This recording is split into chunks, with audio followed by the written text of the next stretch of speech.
नमस्कार दोस्तों, स्वागत है आपके अपने YouTube चैनल टारगेट थॉट में और आप देख रहे हैं टारगेट थॉट की बेहतरीन दुनिया में। दोस्तों, सफ़र में मुश्किलें आए तो हिम्मत और बढ़ती है। अगर कोई रोकने की कोशिश करे तो जुर्रत और बढ़ती है। न बिकने पर आओ कहने का मतलब यह है कि बिकने के लिए तैयार हो जाओ तो कीमत हटती है और न बिकने पर आओ तो कीमत बढ़ती है।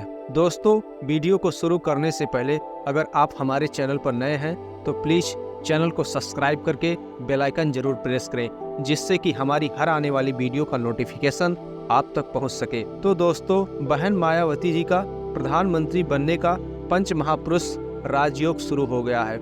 जी हाँ साथियों, मैं दावे के साथ कह सकता हूँ अगला प्रधानमंत्री बहन कुमारी मायावती जी होंगी। अगर आपको बिल्कुल भी राजनीति का ज्ञान नहीं है तो ठहाके लगा के हंसिए और कहिए कि बसपा तो खत्म हो रही है। लेकिन जब बसपा सांसद मलूक नागर जी का बयान सुना, एक एक शब्द सुना, तो हमें लगने लग गया कि बहन जी ने बहुत बड़ा चाल खेल दिया है, बहुत बड़ा तुर्क का इक्का छोड़ दिया है। और रही बात ये कि आप राजनीति की ABCD नहीं समझते हैं तो इस वीडियो को पूरी तरह से समझिए, देखिए। और जो लोग टिकट खरीद कर सांसद का चुनाव लड़ते हैं, सट्टा बाजार राजनीति के माहिर सबके सब चौकन्ने हो गए हैं कि बसपा सांसद ने जो ये बात बताई है इसमें कितना दम है। बसपा सांसद मलूक नागर, दानिश अली, श्याम सिंह यादव, रितेश पांडे सब के सब मार्केट में लगा दिए गए हैं इस लोकतांत्रिक मार्केट में। और ऐसा बयान आ रहा है जिससे राजनीति के धुरंधर खिलाड़ी चौकन्ने हो गए हैं कि बहन जी क्या कर रही हैं। मलूक नागर जी ने साफ साफ कहा है कि हमारे पास 13% वोट है, आप लिस्ट उठाकर देख लीजिए। 40% इंडिया गठबंधन के पास है और 50 से 51% के करीब भाजपा यानी कि एनडीए गठबंधन के पास है। हमारे पास 13%, जिधर जाऊंगा जीत सुनिश्चित हो जाएगी। उधर बहन मायावती जी और आकाश आनंद का बार बार बयान आ रहा है कि हम सत्ता में होंगे, हम सरकार में होंगे। लेकिन सस्पेंस क्या है? आम जनता यह जानना चाहती है कि बहन जी करने वाली क्या है, किसके साथ जा रही हैं। तो राजनीति में यही सस्पेंस दल को ऊपर उठाती है, नेताओं की कीमत बढ़ाती है कि सस्पेंस रहना चाहिए। और मलूक नागर जी ने जो कहा है और उन्होंने बहुत बड़ा बयान दिया है और तमाम प्रेस मीडिया वालों के सामने कि बहन जी ने कहा है कि जब तक ये 4 राज्यों का विधानसभा चुनाव नहीं खत्म होगा तब तक हम ये ऐलान नहीं करेंगे कि हम किसके साथ हैं। यहाँ पर जो ये शब्द है किसके साथ हैं, ये बहुत चोट पहुँचा रही है। मैं आपको बता देता हूँ कि एक तरफ एनडीए है तो दूसरी तरफ इंडिया है। बहन जी कह सकती हैं, बसपा वाले कह सकते हैं कि चलो भाई हम भाजपा के तो कट्टर दुश्मन हैं, हम भाजपा के साथ नहीं जाएंगे, एनडीए के साथ नहीं जाएंगे। लेकिन किसके कहने पर दोनों के हलक में पानी डालना ही है। आप किसके साथ जा रहे हो इसका मतलब ये नहीं है कि बसपा एनडीए के साथ भी जा सकती है,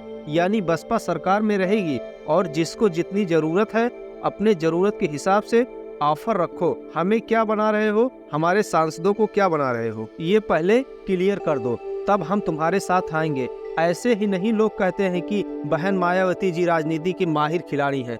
4 विधानसभा का चुनाव होगा। बसपा के कार्यकर्ताओं को, खास करके उन राज्यों के लोकल बॉडीज बसपा का, उसको मजबूत करके यहाँ तक बसपा के सांसद इस बार विधानसभा चुनाव में नुक्कड़ नाटक तक भी करेंगे। किसी तरह के इन 4 विधानसभाओं में बसपा का जनाधार मजबूत हो, बसपा दिखे और उसके बाद इन 2 गठबंधनों के साथ सौदेबाजी होगी, बात क्लियर होगी। इंडिया गठबंधन में जाहिर सी बात है कि बहन मायावती जी प्रधानमंत्री पद का चेहरा बनाया जाए, तब हम आपके साथ हैं, अथवा विपक्ष में झाल बजाने के लिए तैयार नहीं है। आपका काम है हो हल्ला करना पार्लियामेंट में और आम जनता को दुखड़ा सुनाना, तो आप सुनाते रहिए। अगर बहन जी को प्रधानमंत्री का चेहरा घोषित करते हो तो इंडिया गठबंधन के साथ हैं। और रही बात एनडीए, तो एनडीए में जो मुख्य पोल खोलेगी वह है, अगर वह मिलता है बसपा को तो एनडीए के साथ जाएंगे। अगर इंडिया वालों की तरफ से